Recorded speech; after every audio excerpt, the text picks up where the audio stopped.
ఈ దినము సాయంత్రం సమయము రాజశ్రీ ఎస్పీ కడప వారి ఆదేశాల మేరకు డిఎస్పి ప్రొద్దుటూరు వారి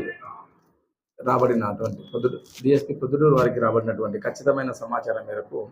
1 టౌన్ పరిధిలో నేను మా సిబ్బంది ఎస్ఐలు Sanjeev Reddy power house road back side Guruvayya తోట దగ్గర ఆపోజిట్ చెంగమామ కళ్యాణ మండపంకి ఎదురుగా ఉన్న ఒక రూమ్లలో అక్రమంగా మద్యం నిల్వ ఉంచినారని రాబడిన సమాచారం మేరకు సిబ్బందితో వెళ్ళి తనిఖీ చేయగా అక్కడ మేము 816 750 ml బాటిల్స్, తర్వాత 2 లీటర్ల బాటిల్ ఒక 10, తర్వాత 72 బాటిల్స్ 500 ml టిన్ బీర్లను అక్రమంగా నిల్వ ఉంచినట్లు కనుగొనడమైంది. అవి ఎవరివి ఏమిటి అని మేము విచారించుకునగా సుమారు 1 నెల కిందట హరి వినాయక్ నగర్, తర్వాత ఈ కాటం వీరేంద్ర అమృత నగర్కి చెందిన 2 వ్యక్తులు 1 నెల కిందట అక్కడ ఇల్లు బాడీకి తీసుకొని అక్కడ